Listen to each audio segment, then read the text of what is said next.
कैसे लूँ, पैसे भी नहीं है, सेवा भी कैसे करूँगा, क्या कैसे करूँगा? सब कहते हैं कि सेवा नहीं लगेगी, ऐसे ऐसे घर की सेवा कैसे लगेगी? तो मेरे मन में यही क्वेश्चन था, यही डाउट था, संशय था मन में। पर उन्होंने बोला नहीं, तो शायद ये मेरी बहुत बड़ी परीक्षा भी थी, जिसने मेरे सारे बंधन को खोल दिया, जिसने मेरे सारे भय को तोड़ दिया, जिसने मुझे सिखा दिया कि बचपन का क्वेश्चन था ना कि राधा रानी साइड कैरेक्टर है, तो प्रेमानंद महाराज जी ने बिल्कुल चेंज किया। अगर मेरे जीवन में प्रेमानंद महाराज जी नहीं होते, मैं उनका वीडियो ना देखता, तो मैं उन राधा रानी को समझ भी नहीं पाता। हर एक चीज का मेरे को उत्तर एक ही लगता है, नाम जाप। क्योंकि ओम नमः शिवाय। मेरी पत्नी कहती है कि राधा रानी की कृपा बहुत पुण्य करने के बाद मिलती है। मतलब जिन्होंने अपने जीवन में पहले हजारों जन्मों पहले पुण्य किए होंगे, उनको इस जन्म में जाकर राधा रानी की कृपा प्राप्त होती है। उनको राधा रानी की प्रेरणा तब प्राप्त होती है जब वो हजारों जन्म पार करके आ चुके होते हैं, अपने हजारों पाप कर पूरे करके आ चुके होते हैं। तो इस जीवन में मुझे हमेशा से ये लगता था बचपन में कि राधा रानी एक साइड कैरेक्टर है। एक मेन पिक्चर जो है, कैरेक्टर है पिक्चर का, वो कृष्ण है, और उनकी जो फीमेल पार्ट हैं वो रुक्मिणी है।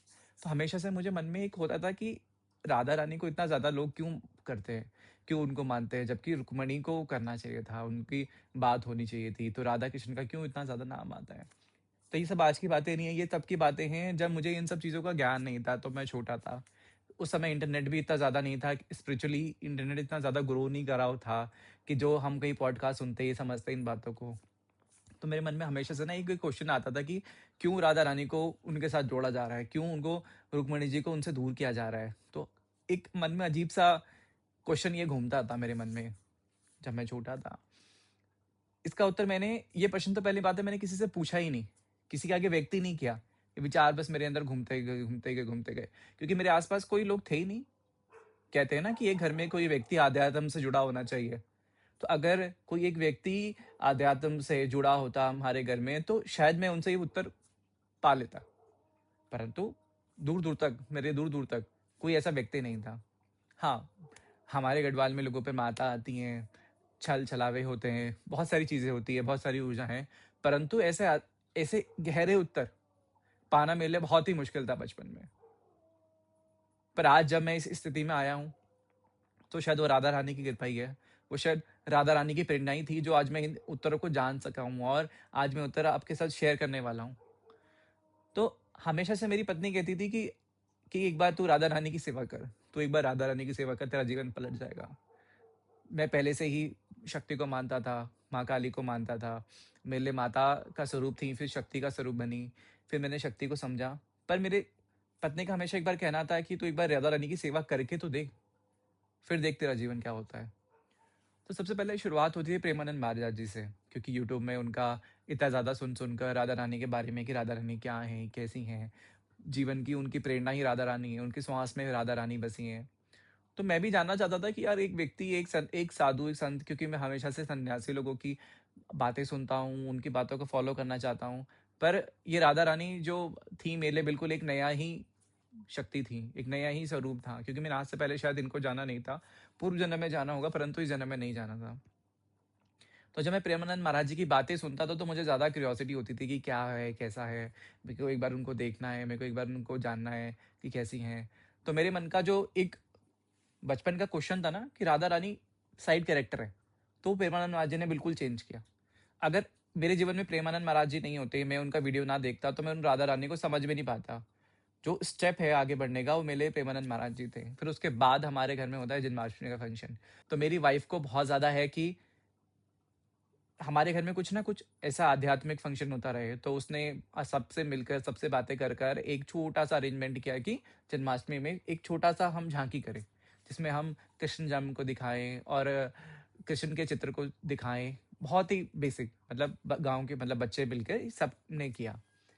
तो उस दिन हमारे घर पे आए लड्डू लड्डू गोपाल।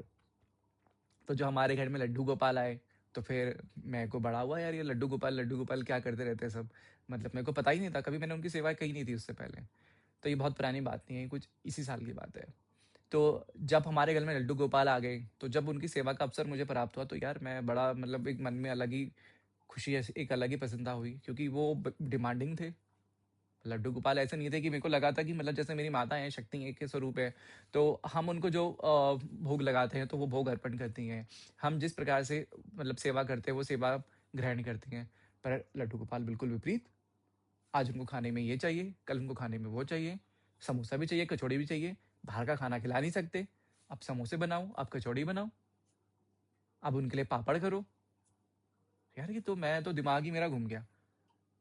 मैं दिमाग ये घूम गया कि यार इतना सा लड्डू गोपाल, इतनी उसकी ऊर्जा और इतनी ज़्यादा डिमांडें, अब मैं कैसे पूरी करूँगा? तो मन में डर भी आ गया। पर मैंने भी बोला कोई बात नहीं, चलिए जब सेवा का अवसर हमें प्राप्त हुआ है ना, तो हम कोशिश करेंगे। फिर उसके बाद एक दिन अचानक से ऐसा हुआ कि हम लोग बाजार में माता की ड्रेस लेने गए थे ना, एक दुकान पे जाके ही अचानक से मेरे को एक युगल किशोरी का मतलब एक चरित्र, मतलब एक जो स्वरूप होता है, वो इतना ज़्यादा बहा गया कि मतलब मैं उससे नज़र हटा नहीं पाया। मैं जब उनको देख रहा था ना, तो मैं इस प्रकार से देख रहा था कि मैं बस, मेरे जीवन में कुछ और है ही नहीं। मतलब मेरा जीवन जहाँ से शुरू हुआ था वो यही है, और मेरा जीवन जहाँ पे अंत होगा ना, वो यही स्वरूप है, मतलब वो यही शक्ति है। पर मेरे मन में एक बहुत बड़ा भय था, एक क्वेश्चन था कि मैं मतलब मैं जिस प्रकार से अपना पूजा अर्चना करते हैं हम लोग, तो पूर्ण रूप से हम सात्विक नहीं थे। हम पूर्ण रूप से हम लोग उस प्रकार से सेवा नहीं करते थे जिस प्रकार से हमने उनकी सेवा सुनी थी। हमने सुना था कि उनके बहुत ज़्यादा नियम कानून है, बहुत आपको करना पड़ता है, परहेज करना पड़ता है, आपको सब चीज़ें छोड़नी पड़ती हैं। तो ये सब हमने पहले नहीं किया था। पर जब हमने राधा रानी को अपने घर पे लेके आए, तो जीवन में एक बहुत बड़ा परिवर्तन आया। मतलब एक मन में डिप्रेसिंग माहौल था। तो मैंने सबसे यही सुना था कि जिस घर में डॉगीज़ होते हैं, तो राधा रानी या कृष्ण जी वहाँ की सेवा नहीं लेते, उस घर के पानी भी नहीं पीते। तो मेरे मन में हमेशा था कि अगर मैं इनको घर लेके चले जाऊँ, क्या है मेरी सेवा लगेगी भी क्या? मैं बहुत ज़्यादा पाप कर रहा हूँ। पर फिर मैं उस दुकान से बाहर आ गया, मैंने नहीं लिया। पर मैं उस दुकान से जा नहीं पाया, मैं वापस गया। फिर मैंने वापस अंदर जाके उनसे, राधा रानी से प्रश्न किया कि क्या क्या मतलब आप स्वयं से जा रहे हो, या मेरे भरम है, या मेरी माया है? ये माया मुझे दिखा रही है सब। फिर भी मेरे मन में संकोच हुआ। फिर मैं सोचते-सोचते वापस उस दुकान से बाहर चले गया। जब मैं उस दुकान से बाहर गया, तो मैं अपने घर जा ही नहीं पाया, मतलब मेरा मन वापस वहीं अटक गया। उस दुकान के बाहर मैं काफ़ी देर खड़ा रहा, सोचता रहा करूँ कि ना करूँ, लूँ ना लूँ, कैसे लूँ? पैसे भी नहीं है, सेवा भी कैसे करूँगा? कैसे करूँगा? सब कहते हैं कि सेवा नहीं लगेगी। ऐसे ऐसे घर की सेवा कैसे लगेगी? तो मेरे मन में यही क्वेश्चन था, यही डाउट था, संशय था मन में। पर उन्होंने बोला नहीं, मतलब उन्होंने बोला नहीं, मतलब हर एक ऊर्जा समान है। मतलब अगर क्या घर में पशु है, तो क्या वो राधा रानी के लिए नहीं जी रहे? तो मतलब क्या घर पे अगर पशु है, तो वो राधा रानी की कृपा से नहीं है? तो शायद ये मेरी बहुत बड़ी परीक्षा भी थी, जिसने मेरे सारे बंधन को खोल दिया, जिसने मेरे सारे भय को तोड़ दिया, जिसने मुझे सिखा दिया कि जिसको आप बंधन में रखना चाहते हो ना, वो आपने उसको बंधन में रखा है, वो कभी बंधा हुआ नहीं था। आपने उसको मंत्र में रखा, आपने उसको विधि विधानों में रखा, वो कभी विधि विधानों से है ही नहीं, क्योंकि वो तो उससे परे है। मतलब जो शक्ति इतनी ज्यादा असीम है कि जो इस संसार को चला रही है, क्या वो इससे कभी संकोच में रहेगी कि इस घर में पशु है, या इस घर में पशु खा रहे हैं, या इस किचन में पशु का खाना बन रहा है, तो मैं इसका खाना ग्रहण नहीं कर सकती? तो ये शक्ति का जो विधि विधान था, मेरे मन का एक भय था सब। तो ये उन्होंने भय तोड़ा। जब उन्होंने ये भय तोड़ा, तो मेरे अंदर, मतलब जो मेरे अंदर की एक ऊर्जा थी ना, वो बहुत ज्यादा निखर कर बाहर आई, और मेरे मेरे को बहुत सारे उत्तर मिले। मेरे हमेशा से घबराता था चीज़ों को लेके, वो मेरा डर दूर हुआ, वो भी राधा रानी की कृपा से हुआ। आज मेरे को पता है, अगर आज मैं हूँ तो उनकी वजह से हूँ, कल मैं इस संसार में ना हूँ तो उनकी कृपा है। वो जब बुला ले अपने पास, कोई शरीर में कष्ट आया, कोई दुख आया, मेरे को पता है वो मेरे पुण्य जो मेरे पाप थे वो सब काट रही हैं। कितना ही कष्ट दे दे कोई, कट रहे हैं मेरे पाप। तो ये प्रेरणा सब उन्हीं की वजह से आई। तो अगर मेरे जीवन में शायद राधा रानी ना होती, तो ये प्रेरणा भी मेरे जीवन में ना आती, ये हिम्मत मेरे को नहीं मिलती आज ये सब बोलने की, ये सब करने की, ये सब अपने लिए करने की, दूसरों के लिए करने की। क्योंकि हमेशा से मेरे को ये था कि मेरे को दूसरों के लिए करना है, पर मैं उन दूसरों के करते करते ना अपना ही भूल गया था कि वाकई में मेरा उद्देश्य क्या है, मेरा लक्ष्य क्या है। अगर मुझे मेरा लक्ष्य ही पता ना होता ना, मैं दूसरों के लिए कितना भी कर लूँ, कभी पूर्ण नहीं होगा। परंतु मुझे पता है मेरे जीवन का क्या लक्ष्य है, मैंने वाक़ई में जीवन में क्या करना है, क्यों मैंने जन्म लिया है, तो ही जीवन आगे बढ़ेगा, तो ही आप दूसरों की मदद भी कर सकते हो। तो ही आप अपने पशुओं के लिए कुछ सकते हो, अपने घरवालों के लिए कुछ कर सकते हो, वरना तो जीवन ही व्यर्थ हो गया ना, फिर आपको दोबारा जन्म लेना पड़ेगा, ये सब समझने के लिए। फिर आपको 30-40 साल काटने पड़ेंगे, फिर आपको समझ आएगा। क्या पता आप 80 साल में जानो, फिर अगले जन्म के 80 साल निकल गए, फिर दोबारा जन्म लो। तो ये तो एक लूप है और इन सबको लूप को तोड़ने वाली राधा रानी है। तो जब मैं उनको राधा रानी के स्वरूप को लेने की कोशिश कर रहा था, तो मेरे पास पैसे भी नहीं थे। मतलब कुछ उस टाइम पे अकाउंट में से वो लास्ट पैसे ही बचे थे कि इतने ही पैसे हैं और हमारे को अपना अगला दिन भी देखना है कि कैसे होगा, क्योंकि हमारा काम है तो पैसे आते हैं, पैसे नहीं आते हैं, क्योंकि अनिश्चित है सब। तो मेरी वाइफ ने मेरे को बोला, यार कि क्या तू कल ज़िंदा है ये देखने के लिए? कि मतलब तू क्या कर रहा है, क्या नहीं कर रहा है? तो इसलिए अगर आज तेरा है मन में कि तेरी इच्छा एक आज जागी है कि तुझको आज उनकी सेवा करनी है, उनको घर लेके जाना है, तू उनको लेके जा। कल तू मर गया तो फिर तेरे मरने के बाद तू यही सोचता रहेगा, क्यों मैंने वो छोड़ दिया उनको?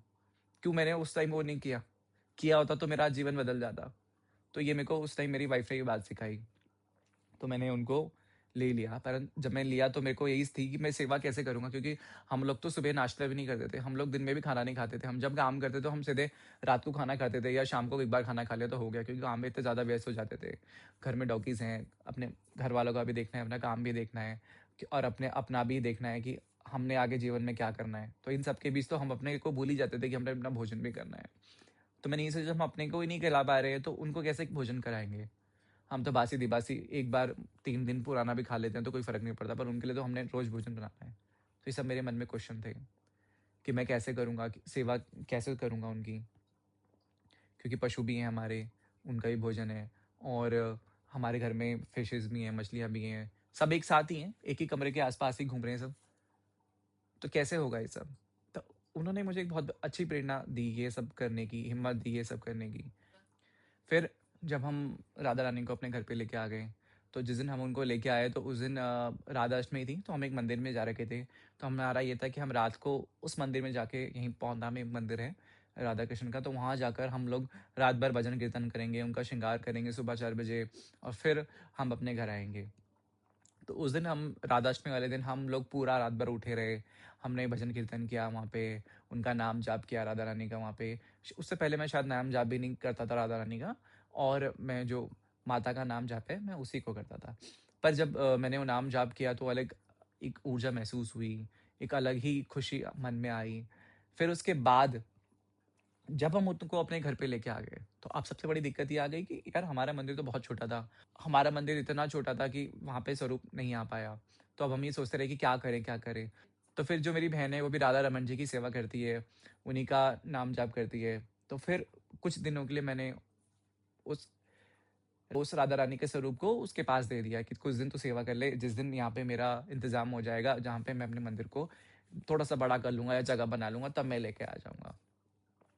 तो जब उसने कुछ दिन सेवा करी तो उसके मन में भी एक अलग भाव आया कि मेरी ये सेवा ना चलती रहे, चलती रहे, चलती रहे। क्योंकि जो भी उनकी सेवा अगर एक बार कर लेता है ना, तो उसके मन में होता है कि मैं इसको और ज़्यादा कैसे अच्छे से करूँ। उसको लगता है कि मेरे अंदर कोई कमी आ रही है कि मैं सेवा ढंग से नहीं कर पा रहा हूँ, मैं इस कमी को कैसे दूर करूँ?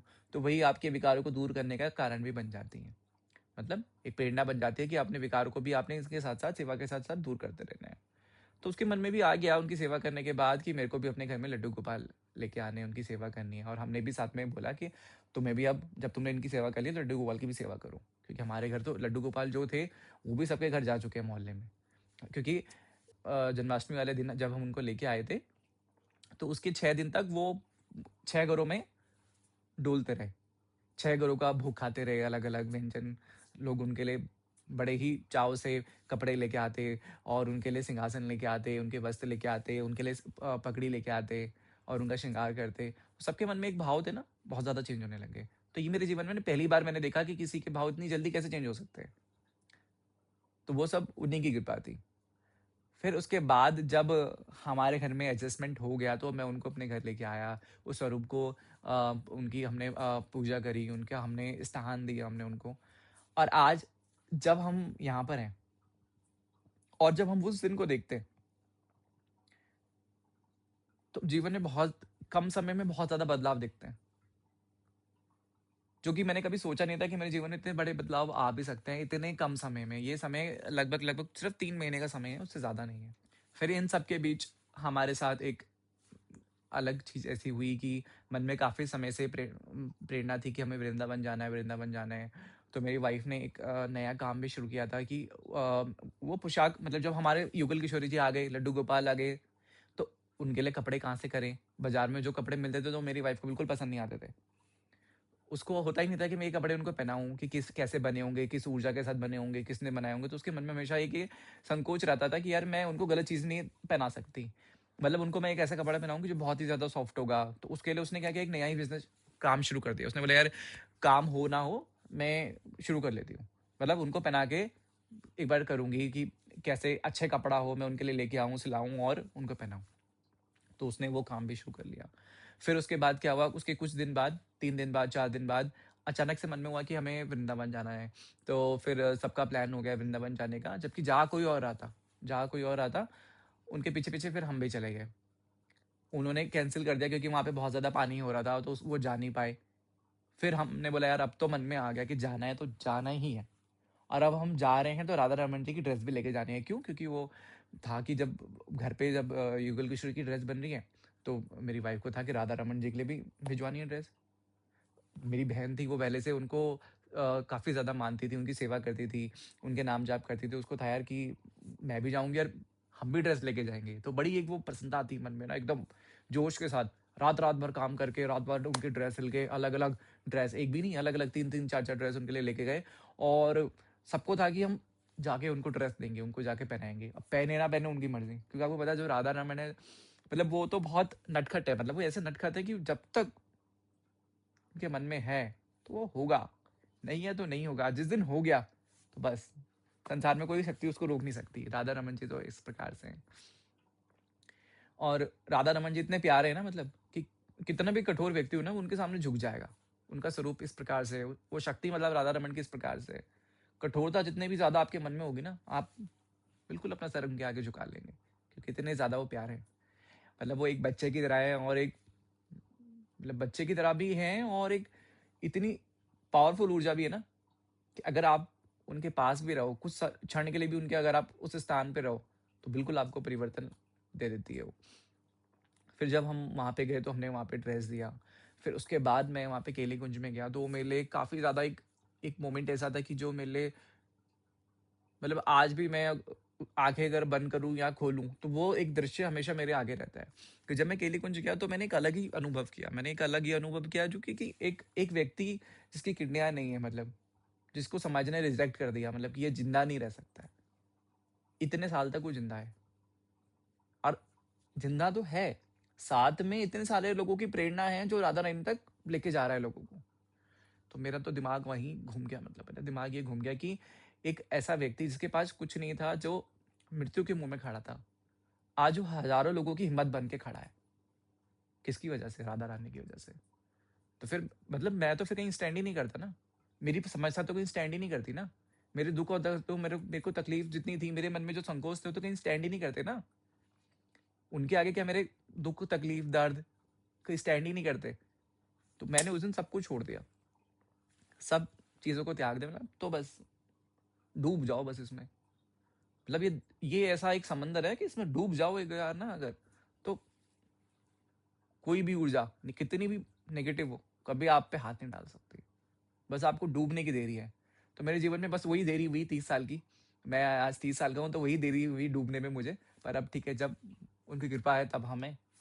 फिर जब हम वहाँ पे गए, तो फिर हमने जो वहाँ पे अनुभव किया, वो बहुत ही ज़्यादा ऐसा था कि उसको हम, मतलब अभी मेरे लिए बोलना मुश्किल है। बोलना इसलिए मुश्किल है क्योंकि जो मैंने वहाँ देखा, वो ऐसा था कि मतलब एक मतलब वो एक आम व्यक्ति है अगर, और उसने सब कुछ पा लिया, तो वो इस तरीके से था।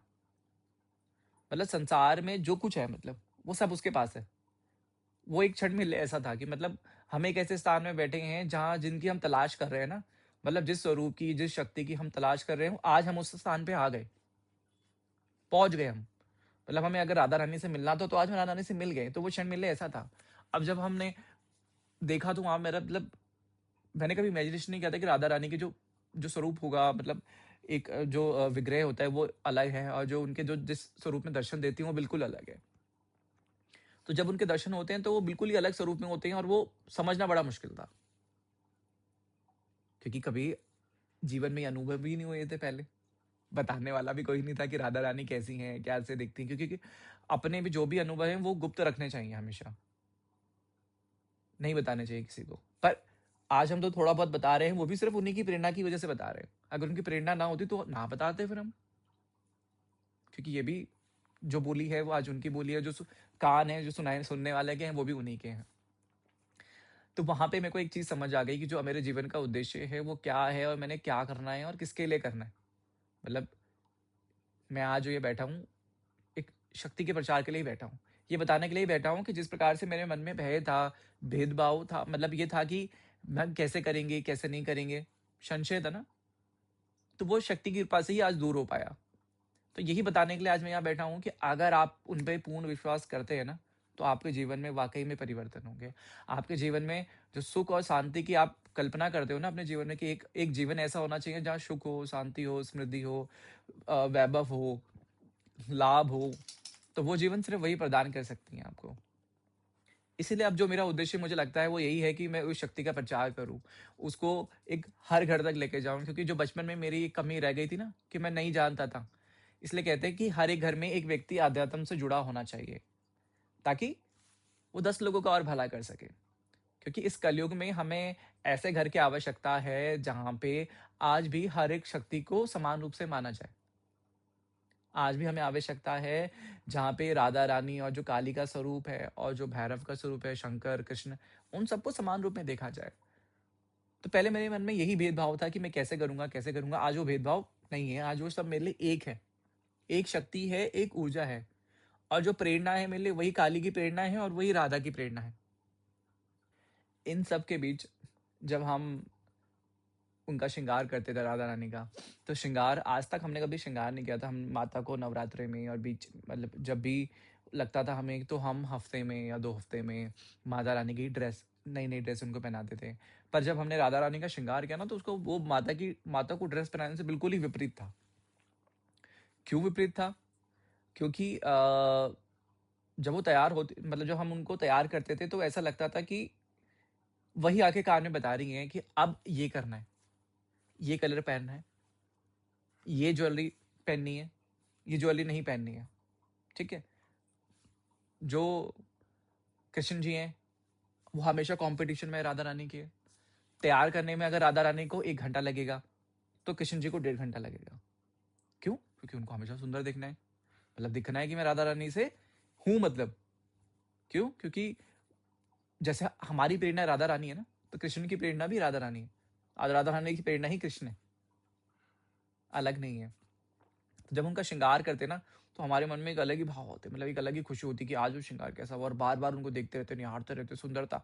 मतलब उनकी सुंदरता, मतलब उसका आकलन तो करा ही नहीं जा सकता, मतलब कंपेयर किससे करें?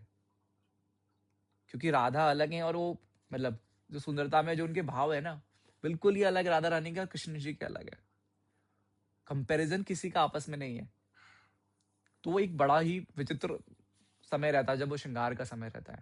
और कभी-कभी ऐसा भी हो जाता है कि एक छोटा-सा मतलब एक छोटे से श्रृंगार में ही घंटों लग जाते हैं। तो ये मुझे बड़ा अजीब लगा, मतलब यार ये कि ये हो क्या रहा है जीवन में? मतलब एक ये जीवन जो इतना मतलब परेशान था, इतना तकलीफ़ों में भरा था, इतना इसके अंदर भय था जीवन में, वो भय मतलब मात्र श्रृंगार करने से ही दूर हो रहा है। तो उस दिन मुझे पता लगा कि श्रृंगार भी एक बहुत बड़ी सेवा है। अगर आप किसी का भी श्रृंगार करते हैं, चाहे वो राधा रानी हों, चाहे युगल किशोरी हों, चाहे अब लड्डू गोपाल हों, चाहे माता का श्रृंगार हो, किसी भी स्वरूप का अगर आप श्रृंगार करते हैं, तो वो माना जाएगा कि आप सेवा ही कर रहे हैं। और अब वो आपके हज़ारों पाप काट लेते हैं, हज़ारों आपके जो विकार हैं, उसको दूर कर लेते हैं।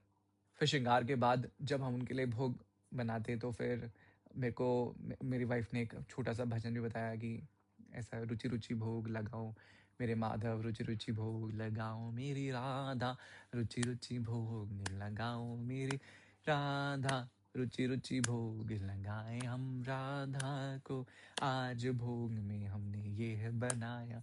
तो ऐसा उसने मुझे एक भजन भी सिखाया कि जब अब तुम भोग लगाओगे तो ये आपको भजन करना है और ये गाकर ही उनको खिलाना है।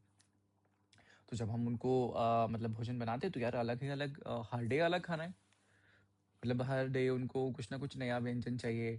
सर्दियों में अलग मतलब कपड़े भी उस प्रकार से पहनने, भोजन भी उस प्रकार से अलग-अलग चाहिए। तो एक ही बड़ा मतलब एक मतलब जीवन में एक परिवर्तन था। मतलब एक डलनेस जो जीवन में थी ना अभी तक, वो खुशियों में परिवर्तन हो गई। क्यों? क्योंकि वो घर में ऐसा था कि कोई तो घर में ऐसा है जिसकी वज़ह से हम जी रहे हैं। मतलब कोई तो ऐसा है जो हमसे माँग रहा है, मतलब जिसके लिए हमें कुछ करना है और वही हमारा जीवन है। क्योंकि जीवन में जो कुछ हो रहा है, वो सब उन्हीं की कृपा से हो रहा है। तो जब हमारे जीवन में सब कुछ उनकी कृपा से हो रहा है, क्यों ना हम अपना जीवन उनको समर्पण कर दें, जो कर रहे हैं उनके लिए कर दें। तो इसीलिए हमने उनके लिए नए-नए व्यंजन बनाने शुरू किए, नई-नई डिशें मतलब जो कभी घर में बनाई भी नहीं थी, हमने वो उनके लिए बनानी शुरू करी। तो आज मतलब अब जब लगता है कि हम उनके लिए बना रहे हैं, तो खुद भी खाएँ। जो हम पहले अपना खाना छोड़ देते थे ना, मतलब अपने काम के बीच में अपने खाने को इग्नोर करते थे कि हम काम, काम, काम कर रहे हैं, अपना खाना छोड़ देते हैं। तो आज वो थोड़ा-सा हो गया है, तो उससे हमारे जो शरीर को नुकसान हुआ ना इतने समय में, कि हमने काम ही काम को इम्पोर्टेंस दिया और बाकी सब चीज़ों को छोड़ दिया। तो आज वो भी ठीक हो रही है धीरे-धीरे, वो भी सब उन्हीं की प्रेरणा की वज़ह से हो रही हैं। फिर उसके बाद हमने लोगों को बताना एकदम ओपन कर दिया, मतलब जो हमें आज्ञा हुई कि आप बता सकते हो कि आप वाक़ई में क्या करते हो, ये सब उसके बाद ही हुआ। क्योंकि इससे पहले जो कुछ हमारे जीवन में था वो बिल्कुल गुप्त था। मतलब जो हम नाम जाप कर रहे हैं, जो हम विद्या अगर हम अपनी जो भी हम अपना क्रिया कर रहे हैं अगर शक्ति के लिए, वो बिल्कुल एक गुप्त स्वरूप में था। मतलब हम किसी को बताते नहीं थे। मतलब वो ऐसा है कि अगर हम कर रहे हैं तो जो सामने वाले को भी खबर ना हो कि हम वाक़ई में कुछ कर रहे हैं, कि हम वाक़ई में यह करते हैं। पर जब से राधा रानी हमारे जीवन में आई तो तब से हमें आदेश हुआ कि अब समय आ गया है आपको बताने का, कि वाक़ई में हम क्या करते हैं।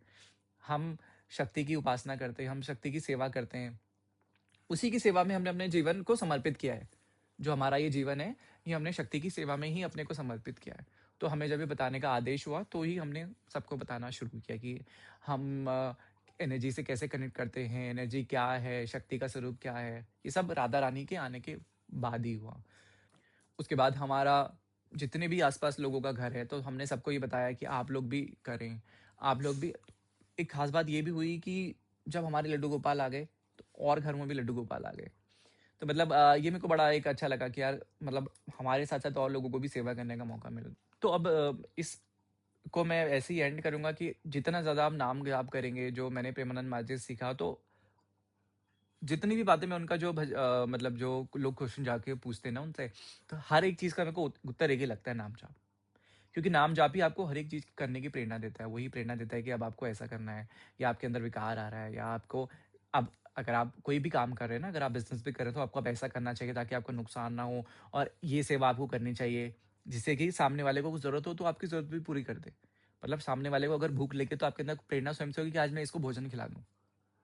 तो ये सब नाम जाप की वज़ह से ही होता है। तो जितना ज़्यादा आप नाम जाप करेंगे ना अपने जीवन में, हर एक श्वास में उस नाम को लेते रहेंगे ना, जो भी आपके इष्ट का है या जो भी आप शक्ति का नाम लेना चाहते हैं, तो वही आपका जीवन परिवर्तन करेगा। वही आपके घर में ना खुशी लेके आएगा। आपके घर में कितने भी दुःख है ना, वही नाम जाप उन दुःखों को दूर करेगा। और नेगेटिव एनर्जी कितनी भी आपके घर में भरी है ना, वही नाम जाप उसको काटेगा और धीरे-धीरे आपके जितना भी ऑरा है, उससे दूर करेगा। नाम जाप एकमात्र ही उपाय है इस कलयुग में।